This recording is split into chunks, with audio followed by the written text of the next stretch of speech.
আপনি বুদ্ধিমান মানুষ, সপ্তাহের শেষে শেয়ার বাজার নিয়ে মাথার মধ্যে হাল চালান, মস্কোকিভ নিয়ে সোদপুরের চায়ের দোকান গরম করেন। কালুর মতো একটা তুচ্ছ চার পেয়েকে নিয়ে আপনার মাথা ব্যথা কোথায়? আসলে কালুকে কোনোদিন আপনি লক্ষ্যই করেননি।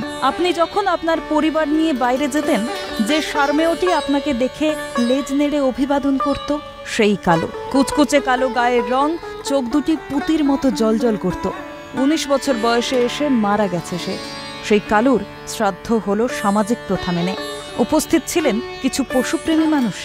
আপনাদের চোখে আদিক্ষেতা হতেই পারে, এনারা কিন্তু কালুকে নিজের বলেই ভাবতেন। এখানে প্রত্যেকটা প্রোগ্রাম এখানে আমি করি, মানে প্রত্যেকটা অনুষ্ঠানই এখানে আমি করি।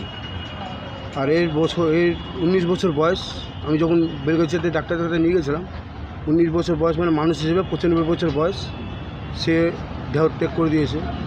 আজকে 9 দিনের দিন, 3 দিনের ঘাট কাজ করলাম, 9 দিনের দিন আজকে শ্রাদ্ধ কাজটা করলাম। এই এদের যে ভালোবাসাটা, সেটা অ্যাকচুয়ালি হয় ভিতর থেকে। ভিতর থেকে যতক্ষণ পর্যন্ত এই জিনিসটা না আসে, ততক্ষণ এই জায়গায় পৌঁছানো যায় না।